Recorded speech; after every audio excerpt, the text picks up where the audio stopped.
Okay, picture this. You're standing in a kitchen. It is just absolute, unmitigated chaos. Hmm. Orders are piling up, just ticket after ticket. Someone is actually screaming for a clean plate. The soup pot is on fire. The soup pot is literally on fire, and you're frantically trying to chop onions while, dodging your coworkers who are running around like headless chickens. And amidst all this panic, you realize this is your management training seminar. And crucially, you are not holding a chef's knife. No, you're holding a game controller. Which honestly might be safer given the stress levels. Yeah. So today we're diving into this really unique piece of research that asks a deceptively simple question. Can you take a chaotic video game, in this case Overcooked, and use it to teach serious management skills without sucking every single ounce of fun out of it? Exactly. It's the chocolate-covered broccoli problem, right? Can we trick you into learning while you think you're just gaming? And we're looking at a research chapter by Quentin Alvarez titled Soupe à l'oignon and Management, Onion Soup and Management. And what I find so interesting is that Alvarez isn't just a cheerleader saying, video games are the future. No, not at all. He's actually waving this massive red flag. He's warning us that if you mix work and play incorrectly, you don't just fail to teach. You actively ruin the game. Yeah, nobody wants to be that cool teacher who turns a meme into a homework assignment. It just feels wrong. It does. So our mission for this deep dive is to figure out if it's actually possible to superimpose these utilitarian goals, like learning to be a better boss onto play. Can you force fun for a purpose? And to answer that, we have to go through some fascinating theory, a genuine horror story about forced dancing at a corporate retreat. Oh, I can't wait for that one. And finally, a very specific, very clever experiment involving virtual onion soup. Okay, let's unpack this. First, we have to get our definition straight because the text makes a huge deal about the difference between a serious game and serious gaming. It does. And I'll be honest, before reading this, I thought those were basically the same thing. Most people do. But for Alvarez, this distinction it's the foundation of everything. So a serious game is a product created from scratch for a specific purpose. Okay. The classic example he gives is America's Army, which came out back in 2002. Oh, right. I remember that. The U.S. Army released a free first-person shooter to help recruit soldiers. It was pretty controversial. It was. But think about the design. It looks like a game. It plays like a game. But its DNA is utilitarian. It was built from the ground up to recruit. That is a serious game. Got it. But serious gaming, and this is our focus today, that's different. This is when you take an existing entertainment game, something you'd play on your couch just for kicks, and you divert it for a new purpose. So kind of like hijacking a game, like using Call of Duty to teach history or something. Or using a karaoke game to teach English pronunciation. Alvarez calls this serious diverting. Now, is that the same as modding? Because I know people mod games to do all sorts of weird stuff. That's a key distinction he makes. Serious modding usually involves changing the actual code. You need technical skills, time, money. Right. You're getting under the hood of the car. Exactly. But serious diverting is much more accessible. You don't touch the code. You just change the context and the intent. You're taking a game off the shelf and saying, okay, today we're going to use this for something else. Okay, so it's cheaper and easier, but if it's that simple, why isn't every manager doing this? Why don't we just slap a learning goal on every video game and call it training? Because of the anatomy of a game itself. Alvarez uses this really elegant analogy with a marble to explain why this is so hard to pull off without breaking the whole experience. He calls it the base of play. Walk us through the marble. Okay, so imagine the simplest game possible. You have 4 ingredients. First, you have the player. Second, the rule, let's say, flick the marble with your thumb. Yeah. Third, the objective, get the marble into the circle. Okay. And fourth, the artifact, the marble itself. Player, rule, objective, marble. Simple enough. Now, if I want to add a utilitarian function, say I want to advertise a soft drink brand, I can just paint a logo on the marble. Sure. I've modified the artifact. That's easy. The player still flicks it, the game works, and I get my advertising. Right. But if I want to use the marble game to teach, say, physics... Then you're messing with the activity. You're telling the player, don't just flick the marble to win, flick it to understand velocity and friction. And that is where the tension lies. Because as soon as you say, you must learn this, you're fundamentally changing the player's relationship with the game. Is it still play? Or is it just work disguised as play? Exactly. And that seems to be the central tension here. The text brings up this grid, I think by Kendall Blanchard, the dimensions of human activity. It sounds dry. It does sound a bit dry. But it's basically a matrix of fun versus misery, isn't it? That is. Yeah. That's a pretty good way to put it, actually. Blanchard crosses play versus non-play with work versus leisure. And the holy grail is playful work. That's when you're doing your job, but you're in a ludic attitude. You're engaged. You're having fun. You're in the flow. But then there's the disaster zone, non-play work. And the text has this anecdote that, I mean, it honestly made my skin crawl. The dancing employee's story. Oh, this is the perfect example of what happens when management gets it completely wrong. So paint the picture for us. Okay, so it's a company event at a chamber of commerce. Management decides they need a team-building exercise to boost morale. Okay. So they come up with a game. They make all the employees put on silly costumes and dance. Already, I hate it. But it gets worse, doesn't it? So much worse. The context is crucial here. This company was going through a period of layoffs. Oh, no. People were terrified of losing their jobs. The environment was high stress, low trust. So you have these terrified employees dressed in ridiculous outfits being forced to dance in front of the executives. Who are just sitting there in their suits, watching and judging. It's the definition of forced fun. It is. The management thought it's a game, games are fun, therefore the employees will be happy. But because the environment wasn't benevolent and participation was not voluntary, it wasn't play. It was just humiliating, painful work. That is such a crucial point. Yeah. You can't just mandate fun. If I feel like my job is on the line, I'm not playing. I'm performing. Precisely. Play is subjective. Yeah. You can't guarantee a player will adopt that ludic attitude. One person's game is another person's chore. Right. So if we go back to our main question, can you use a video game for management training? We have to be so careful not to recreate that dancing employee scenario. You can't just force a controller into someone's hand and expect learning to happen. Which brings us to the main event, the onion soup experiment. This took place at Kedge Business School. The goal was to teach management, soft skills, communication, role distribution, listening. All the important stuff. And the tool of choice was Overcooked. And I have to interject here because I have played Overcooked, and I frankly still have scars. It is not a relaxing game. Relaxing. It's a friendship ender. My brother and I didn't speak for a week after failing level 4-2. I believe it. You're in a kitchen, everything is on a timer, you have to grab ingredients, chop, cook, plate, serve, wash dishes, and the game is actively working against you. The level design is diabolical. In this experiment, they use level 1-1, which features a central island layout. Right. So you have these counters in the middle of the room that force players to walk around them. It creates natural traffic jams. So the setup for the students was this. You have a team of 5 people. You have to make onion soup. But, and here's the twist that I love, the game only supports 4 controllers. This is the genius of the design. 5 students, 4 controllers. Oh. So the 5th person becomes the manager. They have no direct control. They can't chop. They can't cook.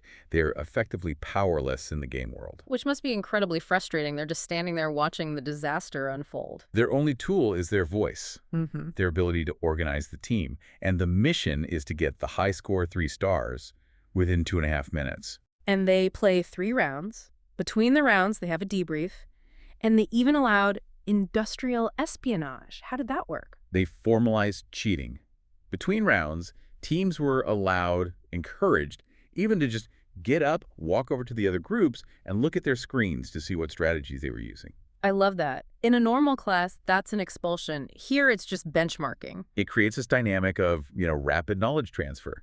If Team A figures something out, Team B spies on them and adopts it for the next round. So let's get to the findings. When you put students in this high-pressure soup kitchen, did they actually learn anything about management? Or did they just yell at each other like I do when I play? Well, the observations were fascinating, especially with how communication evolved. In round 1, the managers, they tended to use what we call civilian language. Like full sentences. Full, polite sentences. Could you please wash the plate? Or, I think we need more onions over here. Which sounds nice, but in Overcooked, could you please wash the plate takes about 3 seconds too long. By the time you finish the sentence, the kitchen's on fire. Precisely. The polite social contract just falls apart under pressure. By round 2 and 3, the communication stripped down.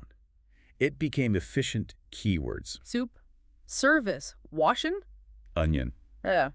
It sounds aggressive, but it's actually highly efficient.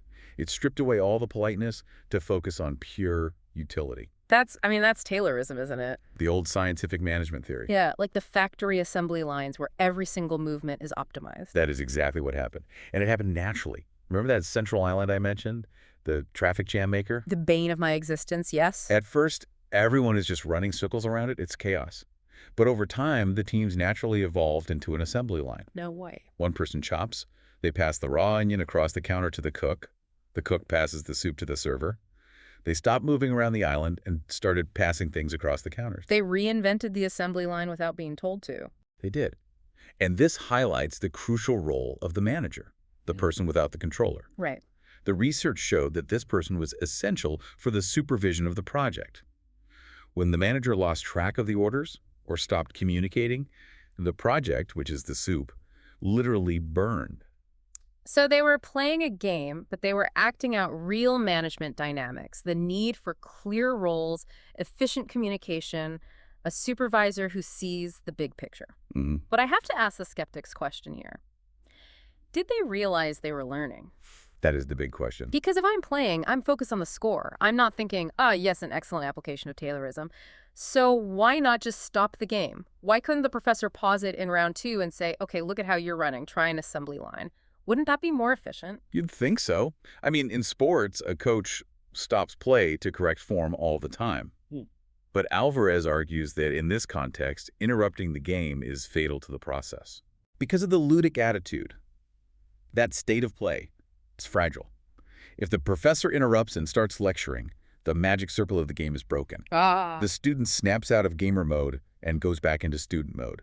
They stop feeling the stress and the urgency. They just start waiting for instructions. You kill the emotional stakes. Exactly. The lesson relies on the frustration being real. If you pause it, it just becomes a simulation, not an experience. And this brings us to the core solution he proposes. The rocket model, or La Fusée. Rocket. Think of a two-stage rocket. To preserve both the fun of the game and the utility of the lesson, you have to separate them completely. Stage 1 is the game. Okay. Pure play. The instructor is only a referee. You let them screen, you let them brain the soup, you let them fail. You let the soup burn? You have to. Right. Because that burning soup is the emotional anchor for the memory. So where does the learning happen? In stage 2, the debrief. This happens after the controllers are put down. This is the utility stage. So you separate the experience from the analysis. Precisely.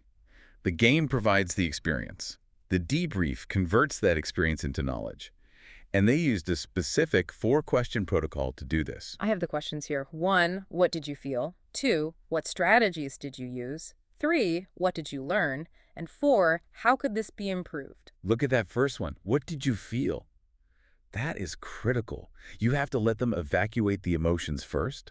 I was stressed. I was angry that Dave couldn't chop onions fast enough. Right, get that out of the way. We have to. Yeah. If you skip that, they're probably still stewing about the game and not listening to the theory. Yeah. And then, what strategies did you use? Connects it back to the theory. That's when the instructor can say, you created an assembly line.